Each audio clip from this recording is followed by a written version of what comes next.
I kind of fell in love with small law and what my dad did and why he did it. When someone comes to see you, it's probably going to be about the most important thing happening in their life at that point in time. Is there anything you would have done differently if you're looking back at any of the decisions you've made? It nearly killed us, to be honest. Going through customs in the US with a company called Smokeball doesn't do that well for you either. I was a big skeptic, and it has been amazingly more successful than probably any feature that we've put out to a third of our client base in the last 15 years. Oof, there's a tough question.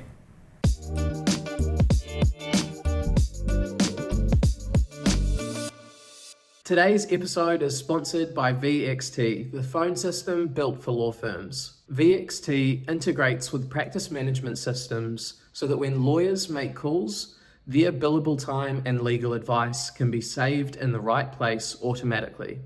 20% of billable time goes unrecorded. A lot of that is phone calls that get forgotten about. Get some of those billables back using VXT. Go to vxt.co.nz or click the link in the description to find out more. Welcome to another episode of the File Notes podcast. Today we're joined by Hunter Steele, founder and CEO of Smokeball. Welcome to the podcast. Thanks for having me. So to start it off, we're going to play a game of two truths and a lie. So I'll read out three statements and afterwards you can tell me the lie. So number one, Smokeball's name comes from a very famous legal case. Number two, your father was a CEO of a very big law firm, which inspired you to found Smokeball. And number three, Smokeball was first launched in the US before expanding into Australia and the UK. What one is the lie?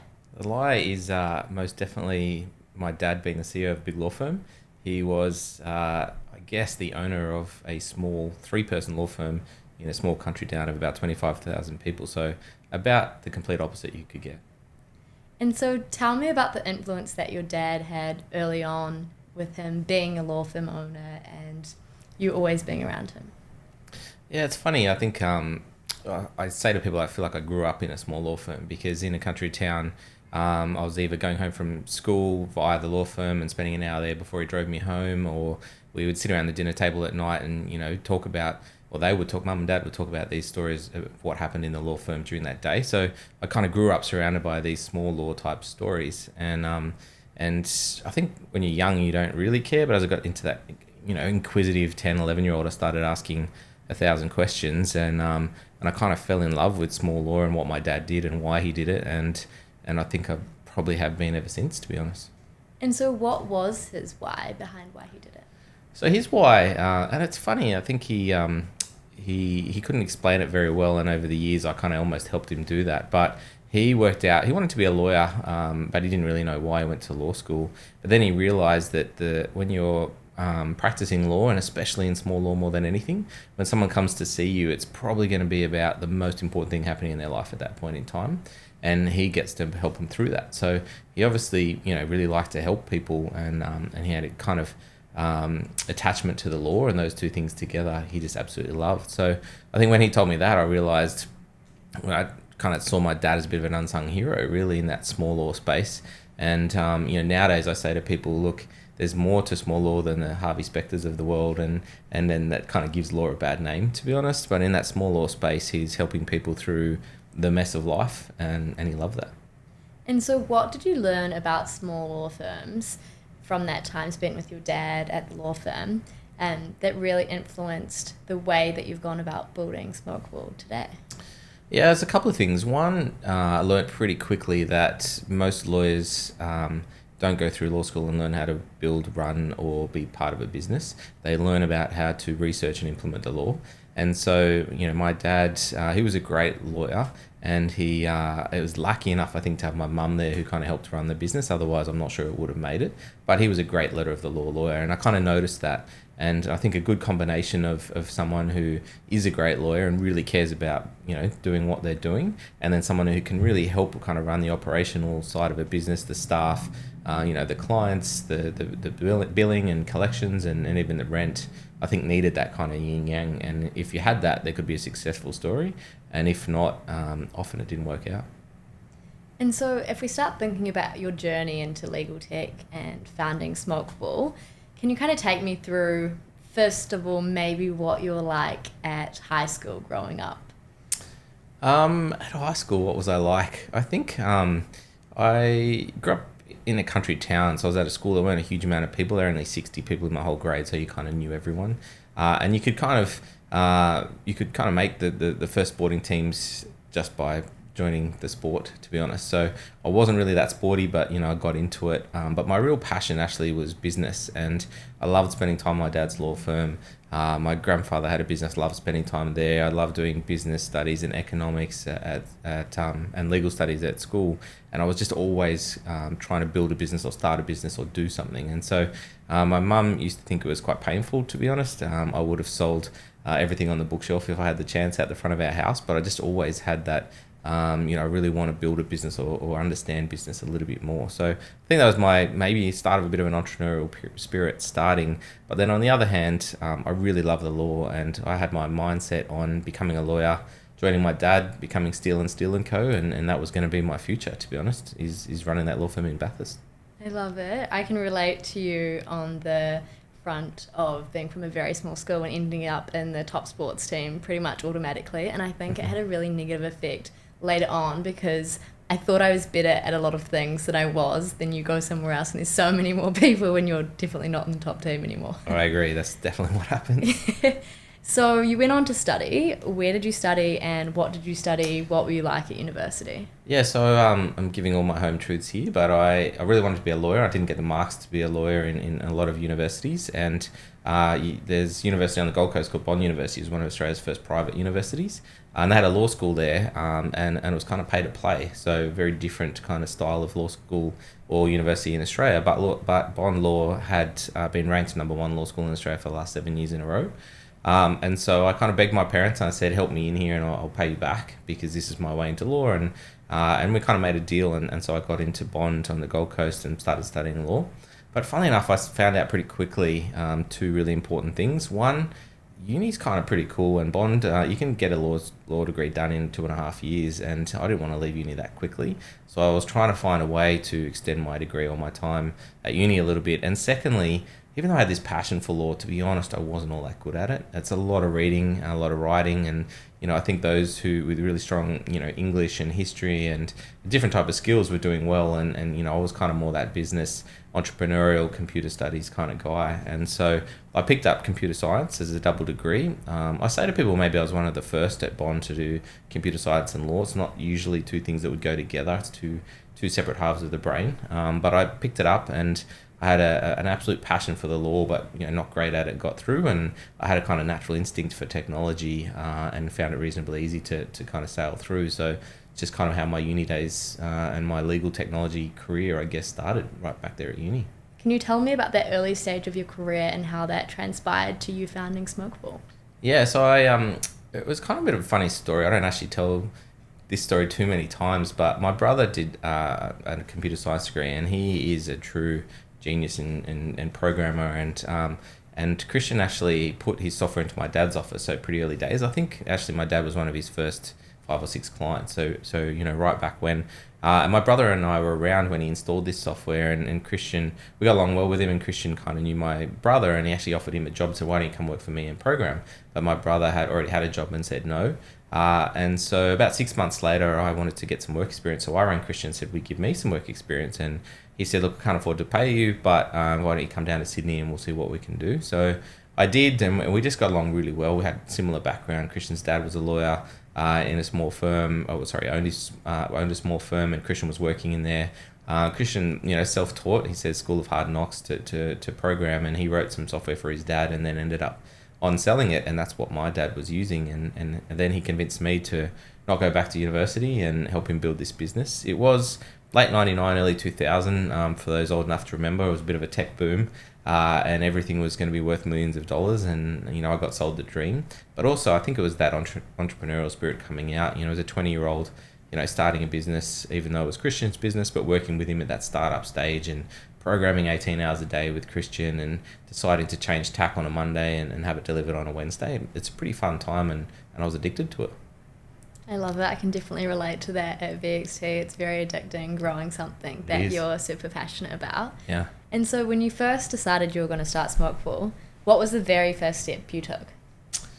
So starting Smokeball is a bit of a funny story. We weren't your typical startup. We kind of had an idea to do things a bit differently, and Christian's always been extremely supportive and said, go and do that, and I can help fund you into it and do those and see if we can solve some of those problems. And so we're kind of almost it's like they call it a backdoor listing from an IPO standpoint. There's like a backdoor startup in a way, to be honest. And so I was very lucky. I didn't have those early days where I was kind of struggling for the next dollar and the next employee. He gave us a bit of runway to say, I believe in you. We've been working together for a while. Go and do this thing.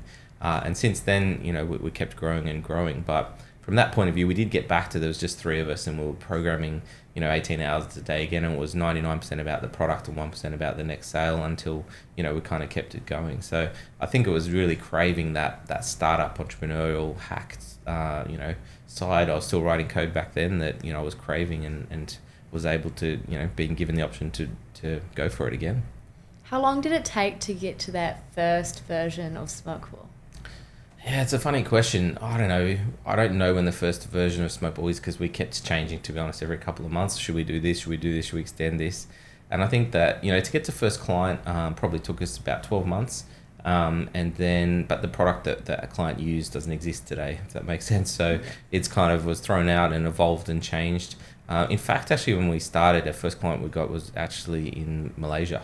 And we thought, we're going to see if we can conquer Malaysia in the Asian market. And I had a couple of mates from uni who had come over and done law school, and they were running law firms in KL. And I said, I'll come over, and we put this software in. It was great. They loved it. And then we said, okay, this is what you have to pay. And they're like, oh, we're not going to pay for it. And so I realized pretty quickly that I wasn't going to go too far. And I think that the value proposition, I never really thought about that as a program, but, value is different per market, per law firm, per state, per everything, practice area. And it was one of those hard learning lessons, I guess. And then we went to the US, and then it was kind of history from there.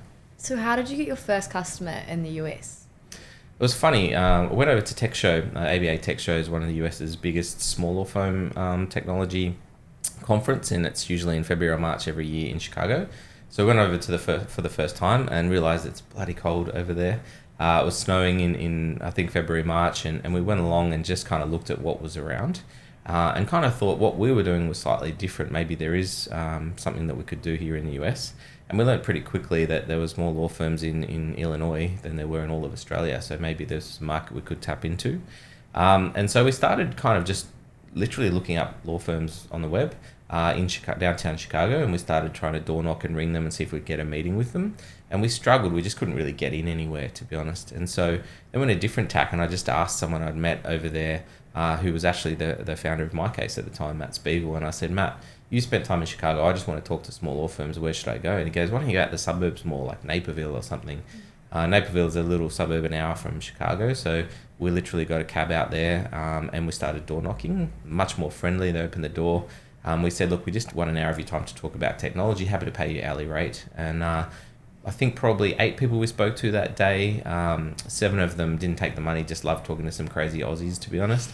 One of them was quite happy to take the cash off our hands. But that's kind of how we started talking to people. And it was one of those 7, funnily enough, who not the one who took the money, but one of the 7 who became our first client. That's awesome. And thinking about the early stages of building a company, you've got to decide a name. And I think Luke Campbell, who's the founder of VXT, if he were to restart the VXT story, he would rename VXT to be something that starts with A, because we can then be at the top of every integration partner listing. It's a bane of our existence at the moment, being a V. But tell me how you got to the name Smokeball.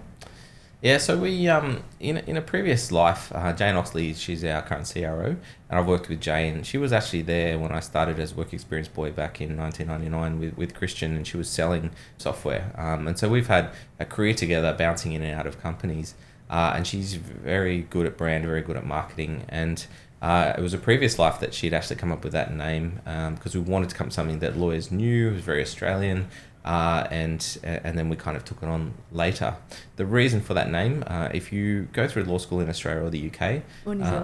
Or New Zealand, there you go. I didn't know that. I should have known that. One of the first subjects you have to do is contracts, and one of the first cases you learn in contracts is called the Carbolic Smokeball Company versus Cahill, and it's all about offer and acceptance. So the Carbolic Smokeball Company made an offer by putting an ad in the paper, and saying that if you smoke our basically Smokeball, you won't get the influenza back in early 1900s, and she did, and she got the flu, and so she sued them for saying, well, you need to pay this £100 because I got the flu, and they said no, it was we were just kind of joking, but the court said no, you made the offer, she accepted, and you're going to have to pay her the money. All of those cases that you learn at the start of like torts or contract are so fascinating because they just seem so silly now. And the Coke bottle and yeah, all of them. Donovan Stevenson, all of them. And so if we're thinking about when you were door knocking in Chicago, what was the most valuable part of Smokeball for those firms then versus what is the most valuable part of Smokeball for firms now? Yeah, good question. I'll go back, to be honest. When we did that and we were saying we were Smokeball, we kind of had that Luke VXT problem because they're like Smokeball. And honestly, going through customs in the US with a company called Smokeball doesn't do that well for you either. So I think we may have changed our name a few times had we had the ability to do that back then. But I think the most valuable part is still, funnily enough, the most valuable part today, in that we kind of see really we call them four quadrants of jobs to be done in a law firm, and you can kind of group most things into those. One is get the work, two is do the work, three is bill the work, and four is collect the money. It sounds really obvious when you say that, but if you concentrate pretty hard and run your business in that way, if my dad had done that, he probably would have been, more successful law firm. Always a successful lawyer. It's very different to be a successful law firm. And what we wanted to focus on, most people we thought were on the bottom of that quadrant. They were all about billing the work and collecting the money, and there was lots of software out there that was allowing you to do that. And there wasn't much software really focusing on the productivity side of getting things done. And I learned pretty early on, my dad was always busy. He said, I've got 200 clients at a time. It's the most important time in their life, and I'm just busy. And so focus on the billing side doesn't really help that. It helps you kind of collect, but most lawyers, and even if I speak to them today, say, I just want more hours back in my day. They don't normally say, I wish I could earn 3 times as much as I do, or they definitely don't say I need 10 times the clients, because that stresses them out. And so we focus on that do part, getting more work done in less time. And so what we actually started with in Naperville, first client, was actually a document automation tool. So it was really, we took all of the court forms and all of the jurisdictional forms in Illinois, and we kind of loaded them up and automated them all, and we gave it to people and say, now you just enter the data once and look, one click and all these forms were automated. And they were like, oh my God, this doesn't actually exist. This is awesome. And I think if I'd be honest about it, the true heart of what Smokeball is today, it's got everything else now, covers all 4 quadrants, but the heart of it is helping them get more work done in less time, and a lot of that is producing the documents. Awesome. And what other practice management systems were you kind of up against in Chicago when you were first kind of starting out? Yeah, it was interesting. I remember the first tech show we went to, which was where we exhibited. So the first one I was just walking the halls and visiting Naperville, and the second one we thought we'd put up a stand. And so we literally got off the plane, went straight to Best Buy and bought a screen, and we bought a white tablecloth, and there we were, to be honest. So it was me and one other. Actually, our CTO, Bart, who's still here today. So we were on the floor there, and I think that just walking the floor and being part of that kind of tech show experience and showing something a little bit different, we learnt a lot, but also you just kind of learn who all the competitors are. So that was pretty early days, and so Clio had just kind of started, and MyCase had just started, and Rocket Matter. So they were the kind of cloud new kids on the block, new cloud software, young tech entrepreneurs who were driving it, so it was pretty fun. And then you had all the old school guys who'd been around for 30 years, so it was a very different class. There was nothing in the middle. There was the companies who'd been for 30 years, had lots of clients, the Tabs and Abacus and Amicus and PC Laws, and they had all of the clients and been around for a long time. And then these new kind of school breed coming through, and it's like there'd been no new starter in the industry for 15 years. So if we're thinking about Smokeball, and you were to describe Smokeball as a person, how would you describe Smokeball's personality? Oh, it's interesting. I don't think I've been asked that question before. I think, honestly, most companies take on the personality of their founders, because especially when culture is important to those founders, and it really was to us. So, Bart, our CTO, started out with us, Jane. We'd come out, been working together, and we knew what that startup culture was like because we'd worked in there, and then we saw what happens as businesses grow and there's new people coming in, and then things change, and that's natural. And we were like, we kind of want to build a culture where we can kind of prove that fast startup, fun culture, nice guys, can finish first as you grow as well. And so I kind of say today that our personality is probably, the three of us in a way, which is that startup, fast, fun. We really care about what we do and we care about the people, but we also like winning. So it's this kind of conflict in nature of those two things trying to work together.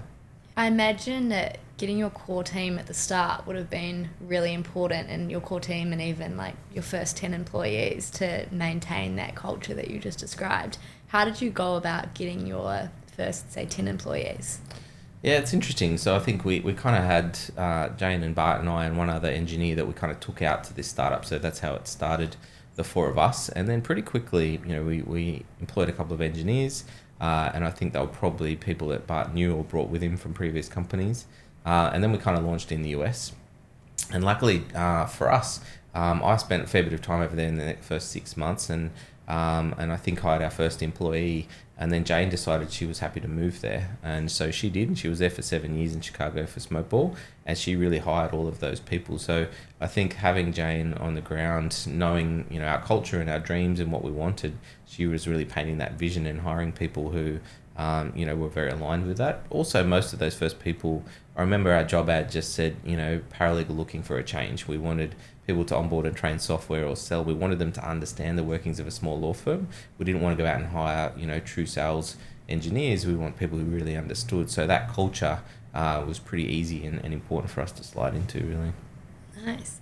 And Smokeball's now in the US, Australia, and the UK. Correct. And I imagine finding product market fit in all of those different regions would have been at a different time and also have its own unique challenges.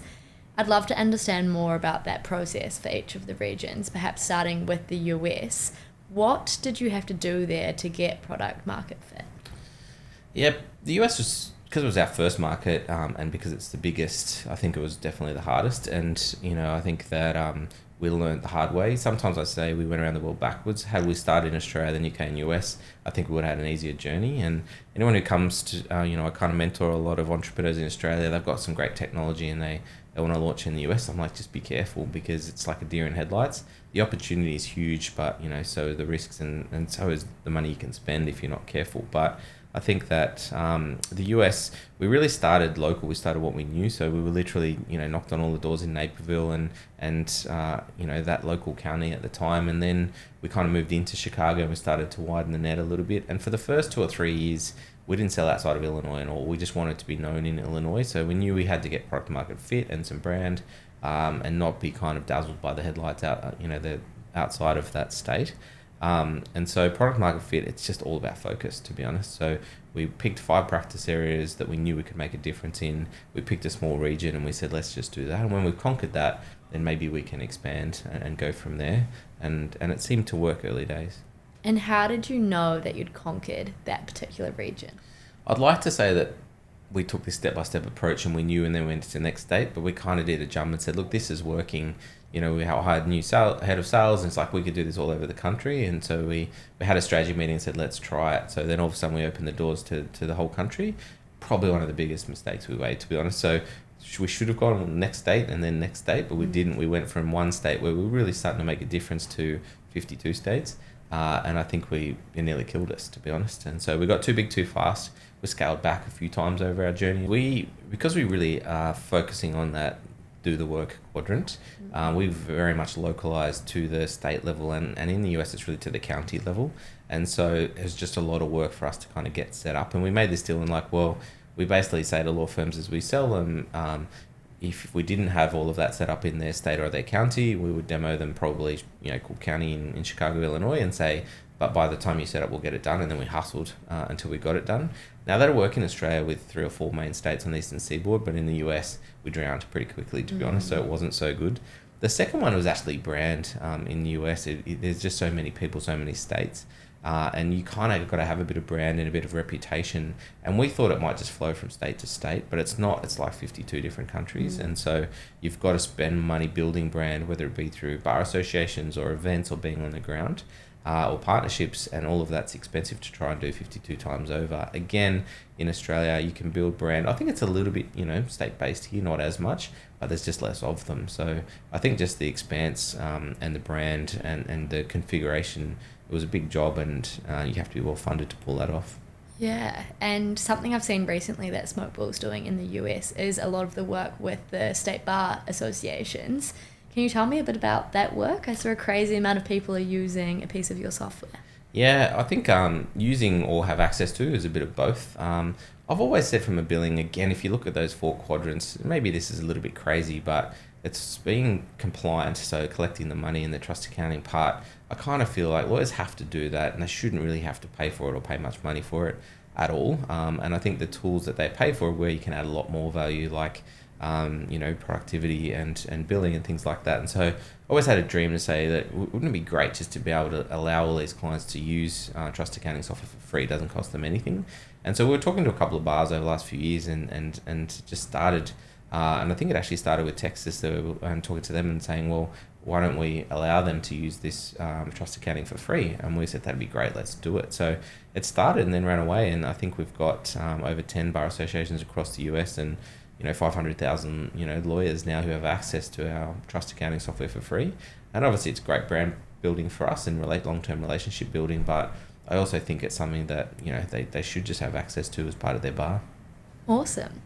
And so we went from Chicago, or Smokeball went from Chicago back to Australia. And how long did it take to get product market fit there, and what did you have to change to meet that? Yeah, so all our engineering was in Australia. So we thought, and we never really thought we would start here, smaller market, and if we just conquered the US. But what we realized, we knew it for a while, but it became too hard, is that as we were just developing more and more software, developers and me like to be close to clients and get that feedback and have that iterative effect. And it was hard when we were doing that across the world and across time zones and all the rest of it. And so we just wanted a small client base here to be able to do that. So again, we started with focus. We only sold to conveyancing businesses in New South Wales. So again, tight practice area niche, tight regional niche, and then just went for it. Very quickly, I think we had 100 clients in the first 4 months. And we were like, well, that's way more successful. But also we could be known for something, and we did a great job in one area. So then we did conveyancing in 4 states, and that took us about probably 2 years.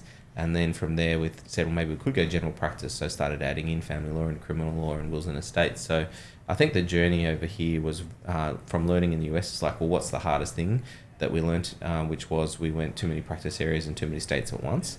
And starting niche and going again was the best way forward, and it really worked. Where I think that product's market fit and speed that might have taken us 10 years in the US probably took us about 4 or 5 years in Australia, and then launching the UK, we think we can do it in less again.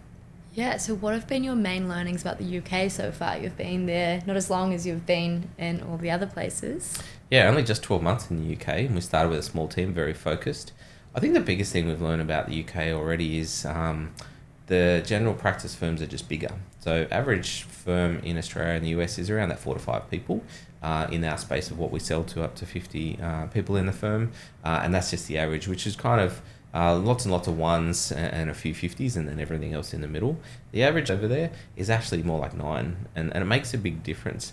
And we ask a lot of people, why is that? And the best kind of explanation I get in some ways is that the highs and lows of the economy, or the boom and bust over there, are kind of higher and lower than a lot of other places. And those solo and smaller 1 or 2 user law firms, they just didn't make it through the bust. And so they join other firms and they roll them up to these just slightly bigger high street firms that are more like 20 or 30 people, rather than my dad's kind of 5 people out there in Bathurst. So they're a little bit bigger, and when the firms are bigger, there's more change management when you're installing and changing new software, which just makes some of that sales cycle a little bit slower. When you're selling to lots of ones, you only have to convince one person, and they only have to learn once. So it just becomes a slightly different sales process in the UK. Interesting. So moving towards the present of where Smokeball's at today, and of course AI is such a big topic at the moment and is going to have such a big impact on the way law firms operate, and it already is. Tell me about Smokeball's contribution to that, which is Archie. So what is Archie, and how did Archie get its name? So Archie is really, start off as a matter-based AI assistant. Now, if I go back 12 to 18 months, I was a big skeptic, to be honest. I love technology, been out for a long time, and seen a few different shifts that have come through, whether it be cloud or other things. And I was like, is this thing going to be as big as everyone talks about? And so we were kind of internally talking about it. I was like, well, we need to have something, we need to be in the game, but who knows whether it's going to be big. And I said, let me run this team because I want to see how it goes. So I kind of got back into product shoots, which I haven't done for a long time, but I absolutely loved it. And I became obsessed, and obsessed personally just with the use of generative AI and what it could do, and understanding it, and running this team. And so we got something to market this year. This time a year ago at Spark, actually, we announced that we're going to bring a product to market. Back then, I think we called it Matter AI. We didn't have a name for it. And then we had 3 months with beta where we gave it a name and called it Archie. And again, people other than me choosing a name, but actually very quickly as we called it Archie, we saw our beta clients actually conversing. So personalizing it, now I kind of understand a little bit more. It is their Matter assistant, and having someone along to help you get that work done. So we launched our Archie Matter assistant back in August last year. And we had a reasonably slow rollout just because we wanted to keep learning. So we've basically enabled it for about a third of our client base across the world now. And it has been amazingly more successful than probably any feature that we've put out to a third of our client base in the last 15 years in terms of rapid uptake. And I think, yes, you could say a lot of that is interest, people saying, let me just try it out. But the amount of people who try it out and then keep going has also been higher than we're used to. So I think in terms of Archie, which, just allows people to get, quickly into the information that they're storing on the Matter, get to that first kind of quick draft of an email or a letter, I think there's been high value. And then feedback, what we get from lawyers is they want more. But I think that, my view on this, and I talked to lots of law firms about it, is that they should start small. Don't go in there thinking that AI is going to solve and take away from that 4-hour job you were doing. And it might get there one day, and things are evolving, but you don't have to jump into the deep end to do that. Or also in terms of legal research, which is not what Archie does, because there's some risks. But what we know is that you guys, all of our clients and users, are sending something like 300 million emails a year across all our client base, and 180 million documents are being drafted. And we're like, if we can just help you get to that draft faster, of those lots and lots of documents, and we can shave off a minute on a 3-minute task, and that's going to save you hours and hours and hours. So we're really focused on start with a really small task. There are lots of small tasks. Generative AI is just beautiful. Going back, as I said, learned at law school, there's a lot of writing involved in law, and that Microsoft Word is your tool of trade, and Microsoft Outlook now as well. And I don't think that's really changed too much around the world. If we can help them get to that first draft or whatever it is and shave some minutes off, then we're really helping them get that time back. So I do think now that Archie and AI in general is going to have a massive impact on small law. Not in the bigger end of what they're doing and the substantive law side they'll still be doing, but just getting that work done faster that can be seen as a little more administrative and a little less legalese. I heard a really cool use case of this, of using VXT's phone system and Archie as well. We were doing a video testimonial with Nest Legal, so Laura Vickers was talking about how she uses VXT to record and transcribe her calls, and then VXT will summarize that, automatically put it in Smokeball, and then she can use Archie to search the whole transcript instead of reading it and say, did the solicitor talk about the fence? And then she gets the answer straight away. And I thought that was really cool. And we just crossed 300,000 questions asked in Archie already in less than 6 months of a third of our client base. So it'd be very exciting to see what happens in the next 12 months. Yeah, so what is next for Archie? Are there any secrets? Well, I can't give away too many secrets because we have our Smokeball Spark conference. Even if this comes out after Smokeball Spark? Yeah, I think the next, what we watch people and talk to people, there's kind of two reasons why people weren't getting going. One is that they didn't really know what to prompt, and prompt writing really has become a thing, and who knew it would have been 5 years ago. But also who knew that Googling would have been a thing, 20 years ago. So I think that prompt writing is a thing, and you get some people who just don't know what to prompt, and so they don't start, or some people, we call them vague prompts, who just say, summarize this. I kind of need a little bit more information than that. And then you get the people who are so good at it, they type this essay, and the prompt is awesome, and the result's awesome, but then they're like, I don't want to type that every time.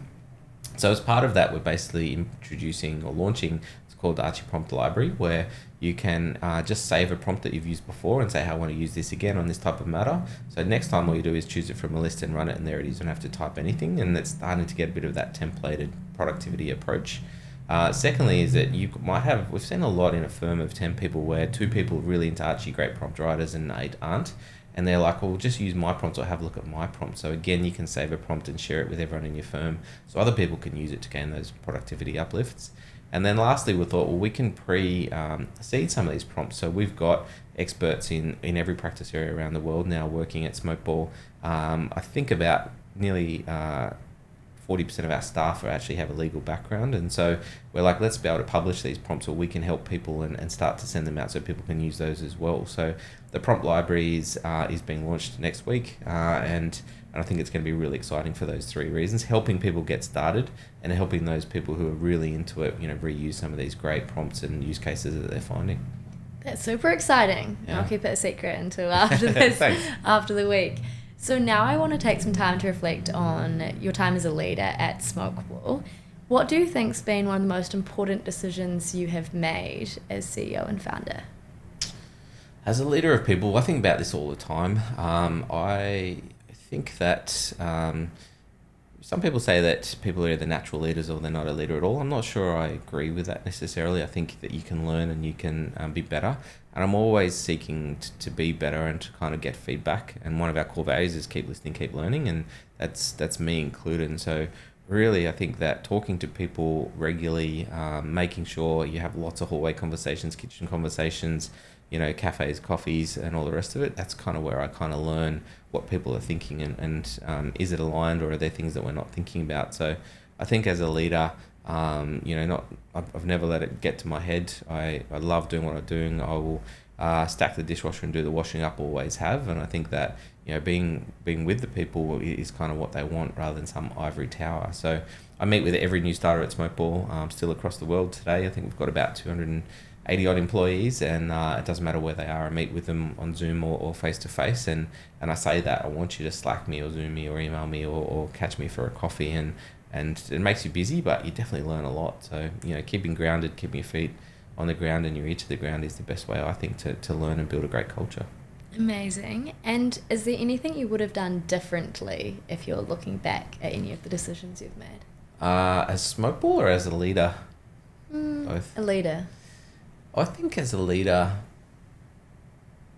not really. I think every leader, I'm not going to lie and say I haven't had some bad hires, to be honest, in the past. I think that those who make it work 100% of the time are probably lying, especially as we've grown. So there's definitely been some people who've come in and haven't worked out. And I always, I draw this quadrant on the board. This isn't mine, and you see it lots of places around, people and culture, is that you've kind of got culture on a scale and execution. And there's some really easy boxes. If it's, great cultural fit, great executor, they're the best employees. And then you've got the easy choice, which is bad cultural fit, bad executor, really easy exit employees. The really hard ones, to be honest, great cultural fit but not executing, I hate that because they're great. And so we often move people around. It's like it might not be working here, whether it be the role or the manager. We want to keep you on board. Let's move around, make that decision early. But the other one, I actually think it's the worst box, to be honest, and this is where I think cultures come unstuck, is great executor, bad cultural fit. No one wants to get rid of them because they're delivering a lot, or they know a lot, or they're selling a lot, or whatever it may be. But it's really where you start to get a bad culture if they're dragging it down. So I think that probably understanding that a bit earlier, and maybe, that slogan of, hire slow, fire fast. It's easier said than done, to be honest, but there's definitely been some journeys along the way where I think that maybe I could have done that a little bit quicker. And so you've mentioned before that working at a startup when there's 5 people is amazing, and you wanted to show that nice guys can finish first by scaling that type of culture to a business that might end up having 500 people. What have you done to be able to try implement that? Lots of things, and I think we've succeeded in lots of ways, and sometimes we've fallen back and then picked ourselves up and grown again. I think probably the most is just keeping everyone connected to the purpose, to be honest. Why are we here? And that's again why I meet with everyone up front, and we meet with every staff once a month on all hands around the world and try and make it work across 3 time zones. And I think just communicating regularly and talking about your purpose, your vision and your why, and then bringing that back to goal setting on a 3-year, 1-year, 3-month basis, I think it works. All of that really is, communication and meeting rhythms. I think, to be honest, that's what works. I think when you're small, you do that because you literally can spin the chair around and ask someone. And so people use an excuse as you're big or you go global, you can't do that, but you can now with technology. You just got to keep doing it. So, the use of Slack and Zoom and really making sure that our vision, culture and goals are front and center to everyone, you can keep that kind of small mentality in lots of people. Awesome. And so a lot of people that listen to the File Notes podcast are lawyers. It's a legal careers podcast. And a lot of people that go on to start legal tech have a legal background, like yourself. What advice would you give to someone who's wanting to start a legal tech company? Should they work in a legal tech company first, or any tips there? No, I love it, to be honest. I love startups in legal tech, and I'm passionate about it, and meet lots of people do that. I'm like, just jump in and do it. I think that product market fit's an important one. And make sure you've got, I always say, I know it's hard, but you've got 50 raving fans, then you can do anything. But if you've only got 10, it's going to be really hard because people go too early. One of my favorite shows is Silicon Valley, and they talk about this particular point, to be honest. But I think that 50 raving fans means you can raise money if you need to, and you can start building a business, and you've got product market fit.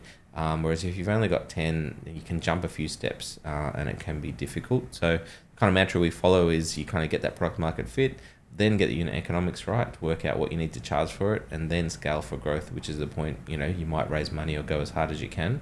Those first two stages, if you can do it, beg, borrowing, stealing, family, friends, whatever it is, it's just a lot better. Otherwise you could cause yourself some disservice. But go out there and try it. There's been lots of successes and lots of failures, but pick yourself up and go again, because it's extremely rewarding once you get there. Amazing. And Smokeball has never raised from a venture capital or private equity firm. Can you tell me about that decision? And then did you ever consider doing that? We've considered along the way, but again, we've had our first probably 4 or 5 investors, which were all kind of a tight-knit community all here in Australia. Allowed us to, we kept funding us for a little bit, and then we were self-funded as well. And so we never really wanted to bring an external party, because the problem with that is it kind of gives you this possible 4 to 5 year, exit that you may not want.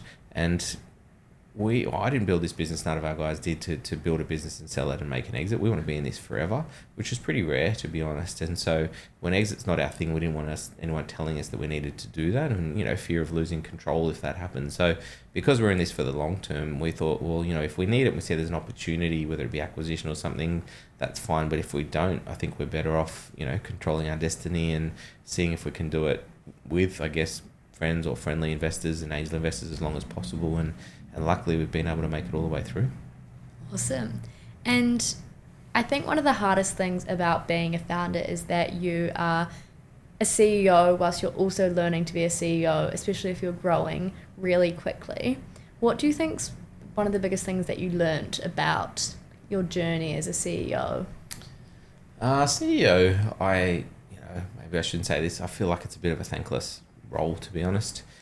So the biggest thing I learned is to always have 2 roles, be CEO, but then also do the thing you love. Now, if that's sales, that's great. If that's product, that's great. Even if it's writing code, the longer you can hang on to that, the better, because you've got your CEO task and you need to do it, and you've got to learn along the way.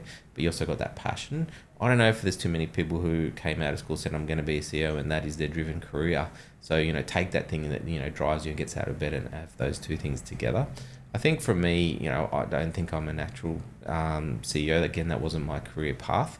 But I think that because I've got that passion for what I do, and literally going back to my dad's law firm, it makes it a lot easier, because I'm driving a vision, not a business, and that's kind of how I kind of play it on a day-by-day basis. I now have some quick-fire questions, which you can reply with a sentence or the first thing that comes to your mind, although Okay. I guess it's never actually follow that instruction. Mm-hmm. So if you weren't running Smokeball, what would you be doing? I think, and I do dream about this one every day, I think I would be on a farm, something like Yellowstone, because I absolutely love it. And so I was a country boy, riding motorbikes, building things, fixing things, and getting my hands dirty. Nice. Now you're a city boy in Sydney. That's right. And if you could be the founder of any other legal tech company, what company would it be? One that exists today? Yeah. Oof. There's a tough question.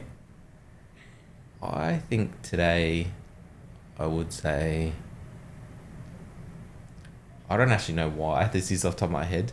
I think something like a Harvey or a Spellbook. I mean, these guys have built massive businesses in 12 months. They got a lot of opportunity, and they're they're big startup fun, if you know what I mean. And I've never been involved in, we grew over 10 years, not over 2 years, to that extent. And I'd love to learn in that kind of fast-paced environment. And I love AI. So, I think that they're in a great world over there, and it's exciting to see what happens. Yeah, awesome. And so looking back at your career, what's one piece of advice you'd give to yourself starting out? I would just do it all again, to be honest. I think that, taking a punt and quitting university, never finishing, and jumping in and getting your hands dirty, I think that I would do it all again. And also, probably the only advice as you go is to know that things change and things aren't forever. So roll with the punches and get up and go again. And so there's been times where I'm like, is this all worth it and all the rest of it? Because it's not always easy in managing people and building teams and reducing teams if you have to. But, you come through the other side and it's, as I said, very rewarding. So just hang in there, I guess I'd say. Nice. And what single element would you change about the legal industry today? I would say it would be lawyers valuing their time more, to be honest. I think, again, it's changing that stigma that lawyers have that they bill by the hour and bill you for things they're not doing. In small law, that is not the case at all. And, we have the numbers, and some of our competitors publish similar numbers, which is the average small law firm lawyer is billing more like 3.5 hours a day, even though they're working 8 or 10 hours a day. And I think valuing what they do, I think, is really important, because what they're doing is actually very important to those people out there who are seeking their services. So I think that, whether it be fixed fee or time-based, valuing their time more and billing appropriately for this amazing service they're providing, I'd love to see that shift. And it is slightly, maybe it's gone from 3 hours to 3.5 hours over 5 years, but I'd love to see it go a little bit faster. Do you think it's because, like you said at the start, that in small law you're dealing with people who are going through the most, might be traumatic time of their life, in a divorce or the biggest purchase they're going to make, that the lawyers in these small law firms feel more attached to these people since it's quite big, significant moments? I would definitely say that might be true in family law particularly. To be honest, it's a hard one. But I think that's some of the reason. I think there are two other big reasons. One, efficiency, and people feel bad for billing for something that maybe they could have done faster. That's where Smokeball comes in. We can help you with that. If we improve that efficiency, you get more done in less time. You should be very happy billing for all the work that you're spending. So I think efficiency is definitely one of them. The other is actually, funnily enough, is the fixed fee paradigm. People are putting fixed fee out there, and we've done equations back to what are they billing, and it's probably 3 hours a day, because they don't actually know. The good thing about fixed fees, you don't have to time record. The bad thing about fixed fees, you don't have to time record, so you have no idea what your cost of sales is, and law firms never think about that. And so they're like, oh, no, it's great, I make money, I charge $2,000 on this case. And they're like, but how many hours did you spend on it? And they're like, I think 10 or 15. And they're like, well, what's your hourly rate then? It's like $80 an hour or $120 an hour. And they're like, oh, I charge $250 an hour. So I think kind of getting them to understand that paradigm of billing for the value they're providing accurately. They need to understand the work they're doing, and they need to make that more efficient. And again, I guess that's a bit of a plug, but that is really where Smokeball can help. Amazing. And I broke the rules that time with making it not a quick fire. But thank you very much, Hunter. I've loved chatting to you. If people would like to get in contact with you or learn more about Smokeball, how can they do that? Yeah, website www.smokeball.com, in the US, .com.au or .co.uk. And if they want me, feel free to reach out, hunter.steele@smokeball.com. Amazing. Thank you very much. No worries, thanks.